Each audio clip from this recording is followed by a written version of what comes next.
اور محاصل 45 ارب سے بڑھ کر 105 ارب تک پہنچ گئے 1 جولائی سے۔ اور جناب اسپیکر، یہ بہت امپورٹنٹ بات ہے کہ 800 کالمز والا ریٹرن سادہ فارمیٹ میں تبدیل کر دیا جائے گا، جس میں صرف 7 بنیادی معلومات درکار ہوں گی۔ یہ آسان اور صارف دوست ریٹرن خاص طور پہ تنخواہ دار افراد اور چھوٹے کاروباروں کے لیے متعارف کروایا جا رہا ہے، جس کے بعد کسی وکیل یا ماہر کی مدد کی ضرورت باقی نہیں رہے گی۔ سب سے اہم بات یہ ہے کہ تاریخ میں پہلی بار IMF نے قوانین کی انفورسمنٹ کے ذریعے 389 ارب روپے کی محصولات کو باضابطہ تسلیم کیا ہے۔ یہ غیر معمولی اطراف ہمارے اصلاحاتی اقدامات کی طاقت، وسعت اور ساکھ کا واضح ثبوت ہے۔ دوسرے الفاظ میں جناب اسپیکر، یہ IMF کا پاکستان کی اصلاحات پر اعتماد کا مظہر ہے۔ جو لوگ منی بجٹ کا ڈنڈورا پیٹ رہے تھے، میں بڑے ادب سے ان دوستوں کی خدمت میں عرض کرنا چاہتا ہوں کہ کوئی منی بجٹ نہیں آیا اور نہ ہی کوئی اضافی ٹیکس لگایا گیا۔ کئی ٹیکس نائندگان مقدمات کے ذریعے ٹیکس سے بچنے کی کوشش کرتے ہیں۔ ان کیسز کی کمزور پیروی کی وجہ سے حکومتی محاصل طویل عرصے تک التوا کا شکار رہتے ہیں۔ موجودہ حکومت کی کامیاب حکمت عملی کی وجہ سے اس سال FBR نے کامیاب میٹیگیشن کے ذریعے 78.4 ارب روپے کے محاصل وصول کر لیے ہیں۔ اس اہم کامیابی پر میں قانونی ٹیم اور معزز عدلیہ کا تہہ دل سے مشکور ہوں۔ اس کے علاوہ عدالتوں میں ADR سے متعلق ایک مقدمے کو نیگوشیٹڈ سیٹلمنٹ کے ذریعے حل کیا گیا، جس سے قومی خزانے کو 77 ارب حاصل ہوئے۔ اب میں جناب اسپیکر آتا ہوں انرجی ریفارمز کی طرف۔ جناب اسپیکر، معاشی ترقی کے لیے پاور سیکٹر کے شعبے کی اہمیت مسلمہ ہے۔ ہم نے معاشی ترقی کے حصول اور ملکی صنعت کے لیے بجلی کی اہمیت کے پیش نظر صنعتی شعبے کے لیے بجلی کی قیمت میں 31% سے زائد کمی کی ہے، جبکہ 1 کروڑ 80 لاکھ مستحق اور پروٹیکٹڈ صارفین کے لیے بجلی کی قیمت میں کمی 50% سے بھی زائد ہے۔ ہم نے IPPs کے ساتھ معاہدوں پر نظر ثانی کی ہے، جس کے نتیجے میں 3000 ارب روپے سے زیادہ کی بچت ہوگی۔ اس طریقہ کار پر عمل کر کے ہم ماحول کے لیے نقصان دہ 3000 میگا واٹ گنجائش سے زائد فرنس آئل پاور پلانٹس کو بند کرنے میں کامیاب ہوئے۔ ہمیں احساس ہے کہ مستقل بنیادوں پر بہتری لانے کے لیے پاور سیکٹر میں گہری اور بنیادی اصلاحات لانا ضروری ہے۔ ہم نے آگے بڑھتے ہوئے فیصل آباد، گوجرانوالا اور اسلام آباد کی 3 ڈسٹریبیوشن کمپنیوں کی نجکاری کا تقریباً آدھا عمل مکمل کر لیا ہے اور ان کی نجکاری کے تمام ضروری لوازمات پورے کر لیے گئے ہیں۔ ہم نے بجلی کی ترسیل کے ادارے NTDC کو مؤثر بنانے کے لیے اس کی تنظیمیں نو کی ہے اور اسے 3 نئی کمپنیوں میں تقسیم کر دیا ہے۔ یہ کمپنیاں مستقبل کے پروجیکٹ کی منصوبہ بندی اور ان پر عمل درآمد کی ذمہ دار ہوں گی، تاکہ بجلی کے ترسیلی نظم میں رکاوٹیں دور کی جا سکیں۔ ان اداروں کو چلانے کے لیے عالمی معیار کے افراد تعینات کیے جائیں گے۔ جناب اسپیکر، مجھے یہ بتاتے ہوئے خوشی محسوس ہو رہی ہے کہ اب بجلی کی تقسیم کار کمپنیوں کا انتظام پروفیشنل بورڈز کے سپرد ہے۔ ہم نے ان بورڈز میں سیاسی مداخلت کو ختم کر دیا ہے۔ پروفیشنل بورڈز کے آنے سے ان کمپنیوں نے صرف 9 مہینوں میں اپنے نقصانات میں 140 ارب روپے کی کمی کی ہے۔ انشاءاللہ ہمارا عزم ہے کہ اگلے 5 سالوں میں کمپنیوں کے ان نقصانات کو مکمل طور پر ختم کر دیا جائے گا۔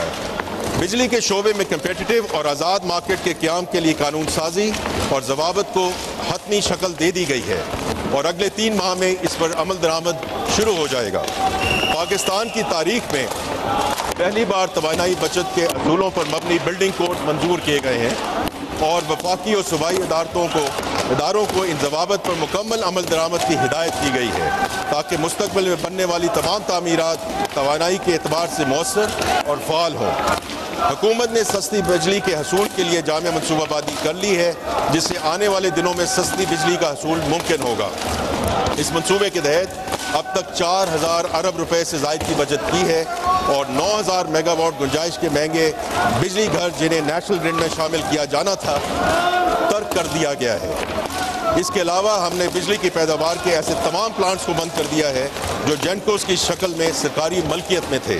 ان پلانٹس کے فالتو آلات کی فروخت کا عمل شروع ہو گیا ہے تاکہ ان اداروں کے باعث ملکی خزانہ پر 7 ارب روپے سالانہ شزائد کا بوجھ ختم ہو سکے۔ جناب اسپیکر، گزشتہ چند سالوں کے دوران ہم نے پاکستان کے تیل اور گیس کے شعبے میں ٹارگیٹڈ ریفارمز کی جن سے سرمایہ کاری میں اضافہ اور اسٹریٹجک ڈائیورسفیکیشن بل بوتے پر نمایاں ترقی ہوئی ہے۔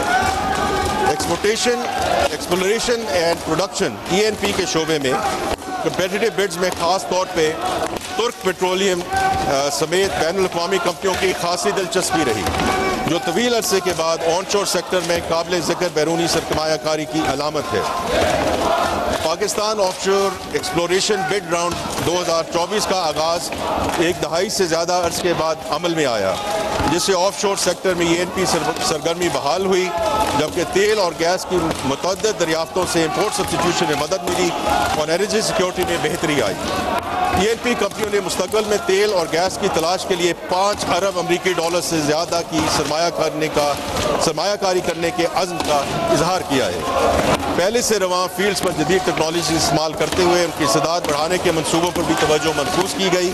Petroleum policy 2012 tight gas policy میں ترمیم، بیٹر پرائسنگ سمیت متعدد پالیسی اصلاحات سے کمپیٹیٹیونیس میں بہتری آئی۔ Refining and downstream segment میں پاکستان ریفائننگ پالیسی 2023 کے ذریعے مومنٹم دیکھنے میں آیا ہے جس سے یورو 5 اپ گریڈز اور استعداد میں توسیع لانے میں معاونت ملی۔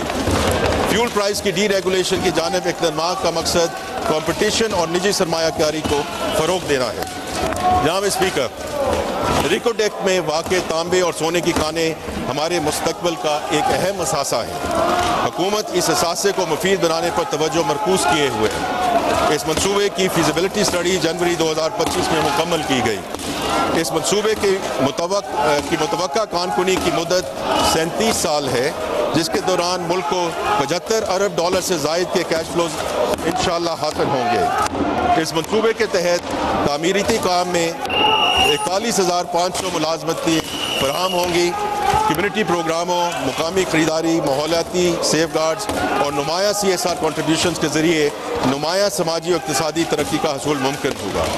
اس منصوبے سے 7 ارب ڈالر کے ٹیکس اور 7.8 ارب ڈالر کی رائلٹی متوقع ہے۔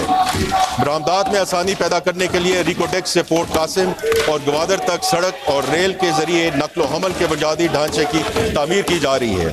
جناب اسپیکر، یہ منصوبہ پاکستان کے لیے انشاءاللہ گیم چینجر ثابت ہوگا۔